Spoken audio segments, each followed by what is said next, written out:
अस्सलाम वालेकुम नाज़रीन, मैं हूं अफीफा रा और आप देख रहे हैं बागी टीवी का फेसबुक और यूट्यूब चैनल।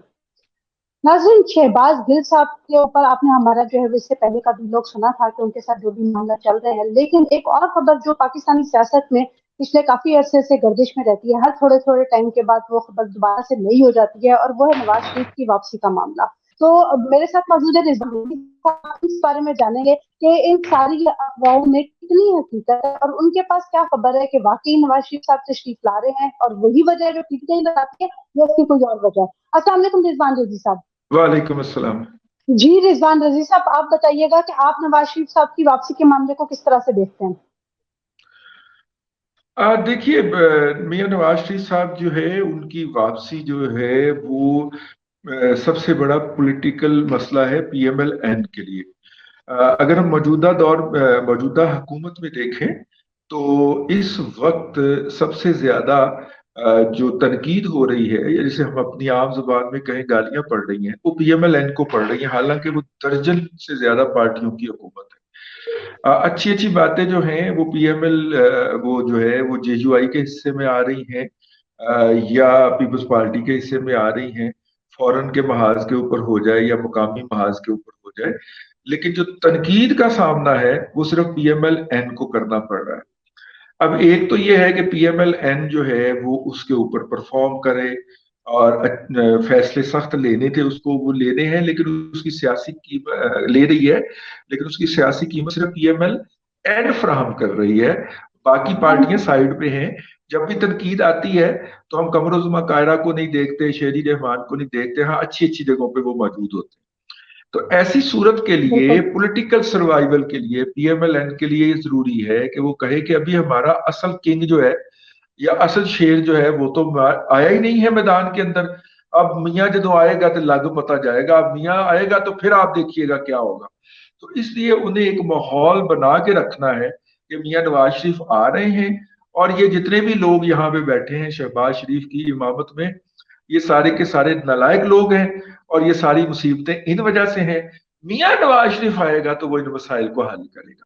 तो ये है वो तो लेकिन सर, पॉलिटिकल। यहाँ पे इनको ये मुश्किल नहीं हो जाएगी? अभी इन्होंने ये कोशिश की भी थी कि जब पेट्रोल की प्राइसेस बढ़ाई गई तो मरियम नवाज साहिबा की तरफ से ट्वीट आई और पूरी खबरें चली कि जी नवाज शरीफ साहब जो है वो इस बात से खुश नहीं है और वो मीटिंग छोड़ के चले गए और सारा कुछ हुआ।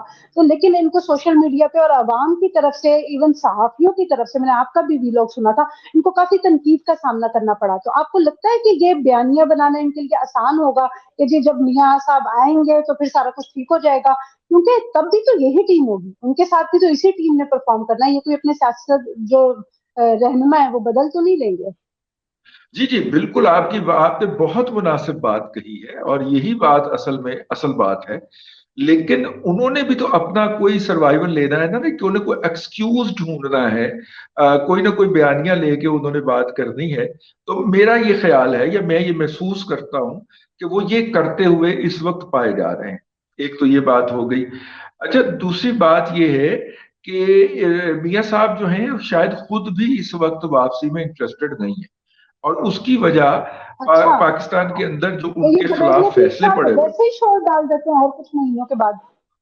हाँ, ये जितने भी दोस्त हैं ये माहौल पैदा करते हैं और बेसिकली मियां नवाज शरीफ साहब शायद इस वक्त अपनी वापसी में उतने इंटरेस्टेड नहीं है जितने वो इसमें इंटरेस्टेड हैं कि मरियम नवाज शरीफ की सियासत के ऊपर जो पाबंदियां लगा रखी गई हैं या उनको जिस तरह महदूद करके रखा गया हुआ है। मतलब उनका पासपोर्ट एक फ्रिवलेस किस्म के केस के अंदर, उनका पासपोर्ट जिस मुकदमे में अदालत ने अपने पास महफूज किया था वो मुकदमा कभी बना ही नहीं।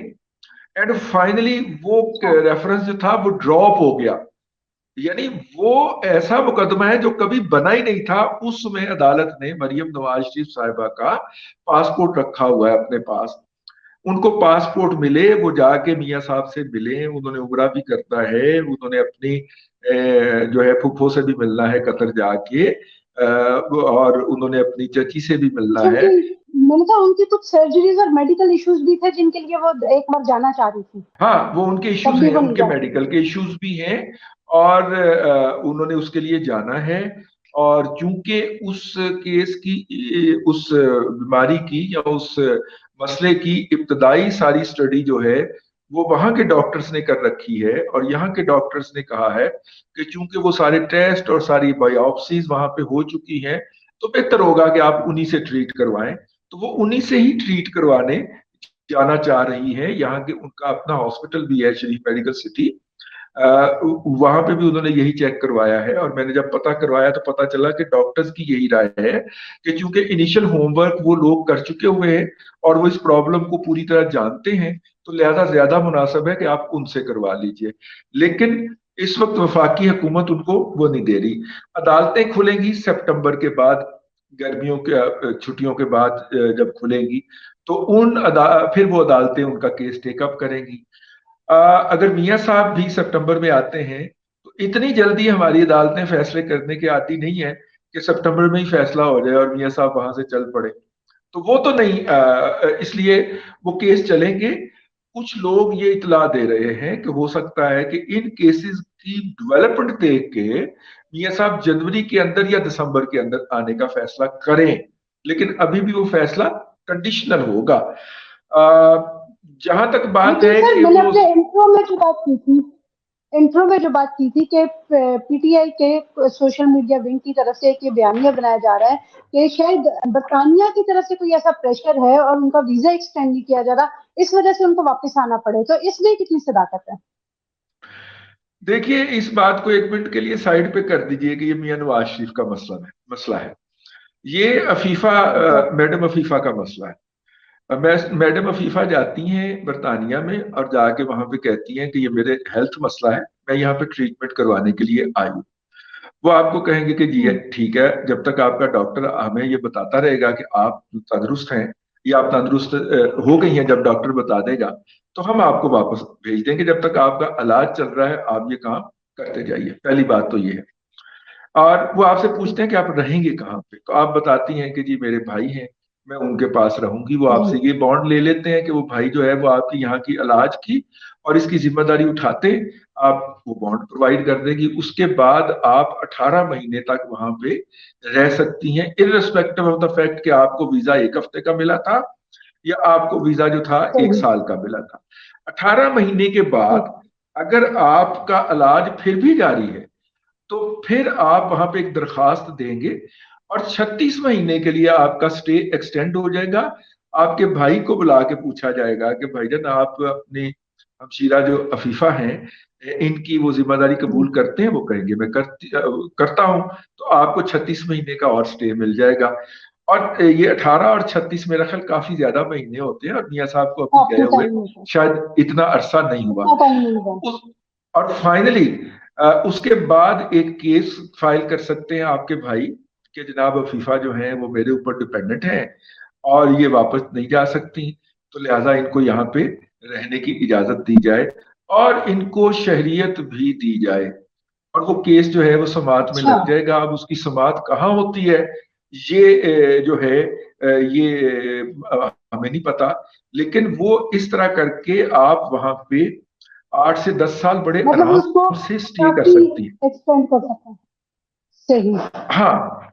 अच्छा। अब ये, जी जी। ये तो आपने मेरी बात का जवाब दे दिया, लेकिन यहाँ पे मैं एक और चीज ऐड करती चलूं कि ये भी खबरें सुनने में आ रही हैं कि शायद हमारी वजारत कानून और मुतलका इदारे इस चीज पे भी वर्कआउट कर रहे हैं कि नवाज शरीफ की जो नाअहली है उसकी मुद्दत को कम कर दिया जाए, उसकी मुद्दत को 5 साल कर दिया जाए, या जो भी अरसा वो डिसाइड करें कि उसकी मुद्दत को कम कर दिया जाए और ताहयात नाअहली खत्म कर दी जाए, ताकि मियां नवाज शरीफ की वापसी हो सके, वो सियासत में वापस आ सके। तो इसके बारे में आपको क्या लगता है कि क्या ये सब कुछ मुमकिन हो सकेगा, देखिए ये या इसकी हमारे एक कितनी लॉ के सच्चाई है? अदारे, हमारे लॉ के अदारे कुछ नहीं कर सकते। एक रेफरेंस गया हुआ है सुप्रीम कोर्ट के अंदर, जेर समाअत है। और वो रेफरेंस जो है वो ओरिजिनली फाइल किया था एहसन पून साहब ने। एहसन पून साहब जो है वो सुप्रीम कोर्ट बार एसोसिएशन के सदर हैं और बतौर सदर उन्होंने ये फाइल किया था। उस रेफरेंस में या उस दरखास्त के अंदर उन्होंने कहा था कि दुनिया का सबसे बड़ा जो जुर्म है वो किसी की बिल्कुल। जान लेना है। कत्ल का केस है और कत्ल में भी 14 साल की उम्र कैद होती है। ये सारी उम्र के लिए आप कंडेम नहीं कर सकते, ये अननेचुरल है, ये जो है ये अदल का कत्ल है। तो लिहाजा इसके अंदर भी आपको मुद्दत मुकर्रर करनी है। वो मुकदमा अभी जेर समाअत है, वो दरखास्तें अभी जेर समात हैं अदालत के अंदर, और सुप्रीम कोर्ट बार एसोसिएशन भी उसके अंदर जो है वो फरीक है। हुकूमत पाकिस्तान भी उसके अंदर फरीक बन गई हुई है एक अर्जी डाल के। तो अगर अदालत किसी लेवल पे ये कह देती है कि ये जी। ताहयात नाअहली वाली कोई बात नहीं होती, ये हमसे पहले जो है ये हम गलती कर बैठे थे, तो हम इसको रिव्यू करते हैं, तो फिर अदालत उसको मुख्तस तय करेगी कि ये कितनी नाअहली होगी। क्योंकि पहले हमारे निज़ाम के अंदर जो नाअहली होती है वो एक टर्म की होती है, यानी 5 साल की होती है। तो अब अगर ये अदालत करार दे देती है कि नहीं जनाब वो ताहयात नाअहली वाली हमसे गलती हो गई थी और हम इससे रजू करते हैं, और ये एक टर्म की या 2 टर्म की नाअहली है, तो मियाँ साहब जो है वो एक टर्म तो पूरी कर चुके हुए हैं, तो इसका मतलब है कि जब वो वापस आएंगे तो उनको शायद जेल ना जाना पड़े। अगरचे और भी बहुत सारे रेफरेंसेस उनके खिलाफ हैं, लेकिन भी बिल जो मेन रेफरेंस है वो तो ये है। तो बाकियों का फैसला भी हो जाएगा, लेकिन ये जो नाअहली वाली है इसको मुख्तसर करने का बेस शायद ये है मेरी राय के अंदर। तो सर आपको क्या लगता है कि अब वो अपना ये जो मेडिकल ट्रीटमेंट था उसकी पोजीशन का वेट कर रहे हैं, या ये नाअहली वाले रेफरेंस की वेट कर रहे हैं कि जैसे ये नाअहली वाला रेफरेंस जो इसका कोई फैसला आता है तो इसके बाद वो नवाज शरीफ साहब तशरीफ लाएंगे, या वाकई आप अपनी खबर पे कायम है कि वो जनवरी तक का टाइम लगेगा उनको आने में? देखिए, अगर ये रेफरेंस का फैसला आते ही सितंबर में हो जाता है और मियाँ साहब के जो क्योंकि दूसरे मुकदमात ये हैं, सादा अक्सरियत के साथ कोई भी कानून तो पास कर सकती है ना इस हवाले से। लेकिन ये कानून के अंदर ये वाली जो तरामीम है इसके अंदर 2/3 अक्सरियत उनको चाहिए होगी। अब ये पता नहीं 2/3 अक्सरियत जो हाउस की कैपेसिटी हो उसकी चाहिए या पूरे हाउस की चाहिए, क्योंकि बाज कवानीन की तरमीम जो है वो इस बात पे भी मैंने सुना है कि हो जाती है कि हाउस की अगर कैपेसिटी ही इस वक्त कम है कि 122 लोगों ने रिजाइन दे दिया हुआ है पीटीआई के, तो बाकी जो हाउस है उसमें से 2/3 देख लिया जाए या वो कर लिया जाए, तो ये फैसला भी होना है। लेकिन मैं अपने अंदाजे से ये बात कर रहा हूँ कि सितंबर में अगर ये मुकदमा टेकअप होते हैं और अक्टूबर तक इनका फैसला हो जाता है, और इनकी रोशनी के अंदर नवाज शरीफ साहब की जो अपीलें हैं उनकी सजा के खिलाफ, जिसमें से बेशतर सजा वो भुगत चुके हैं, वो भी फैसल हो जाती हैं, क्योंकि बेटे से तनख्वाह ना लेने, क्योंकि जो कि ली जा सकती थी लेकिन नहीं ली, और अगर ली जाती तो वो असासा होती, और वो असासा चूंकि डिक्लेयर नहीं किया तो इसलिए नाअहल है। ये बड़ा ही फ्रिवलेस केस है, मैंने देखा, मैंने सुना है बहुत सारी जगहों के ऊपर कि एक आध हमारे मुअज़्ज़ज़ जज साहिबान ने ये वाला केस जो है इसकी मिसाल देने की कोशिश की, तो वकला ने उनको बेनकद सुनाई, और उसके बाद जज साहब को वो अपनी अच्छा। अपनी बात जो थी वो वापस लेना पड़ गई। तो अगर, और वो जज साहब थे जो कि इसके मुसन्नफ रहे हुए हैं इस फैसले के, यके ऑथर है वो इस फैसले के, और उनको अच्छा। जब एक सीनियर वकील साहब ने ये सुनाई, तो उसके बाद उन्होंने फौरी तौर पे अपनी उस ऑब्जर्वेशन से मुराजियत अख्तियार कर ली। तो अगर वो खुद बैठ के अपनी जजमेंट को अदालत के अंदर डिफेंड नहीं कर पा रहे, तो जब ये मेरिट के ऊपर आएगी ये जजमेंट, तो ये नहीं स्टैंड कर पाएगी, इस ये कानून की टांगों के ऊपर खड़ी नहीं हो पाएगी। ये जजमेंट जानी ही जानी है, क्योंकि ये बड़ी ही फ्रिवलस बुनियाद के ऊपर, बेबुनियाद अजम्पशन के ऊपर आप किसी को सजा नहीं दे सकते। कि अगर रिजवान रजी अपने व्लॉग के अंदर ये ना कहता तो फिर वो ये कहता, और वो जो वो कहता वो जुर्म होता, तो लिहाजा हम इसको अंदर करते हैं। ऐसे आप किसी को पेनलाइज नहीं कर सकते दुनिया की किसी भी अदालत के अंदर, किसी भी कानून के अंदर, और नवाज शरीफ भी इसी कायनात का ही बशिंदा है। बिल्कुल, बिल्कुल। जी, नाज़रीन आपने बात सुनी रिज़वान रज़ी साहब की कि अभी बहुत से मराहिल हैं जो नवाज़ शरीफ साहब की वापसी का जो है उसकी डेट का तयन करेंगे कि वो किस महीने में वापस आ सकते हैं। बहरहाल सितंबर में तो ये होता हुआ इतना आसान नहीं लग रहा, क्योंकि अगर ये सारे मराहिल भी तय करें तो इस साल का आखिर या जनवरी तक जो है वो ये बात ज़रूर पहुँचती है। और बाकी जो आजकल खबरें चल रही थी और अफवाहें चल रही थी उस पर भी आपने तबसरा सुना, तो ज़रूर इंशाल्लाह आपको क्लैरिटी मिली होगी इस हवाले से। तो हमारे इस वीडियो को लाइक करना और शेयर करना मत भूलिएगा, चैनल को सब्सक्राइब कीजिएगा। नेक्स्ट व्लॉग में और पॉलिटिकल सिचुएशंस पे जो है वो रजी साहब से तबसरा लेंगे। आज के लिए इतना ही। अंटिल द नेक्स्ट टाइम, अल्लाह हाफिज।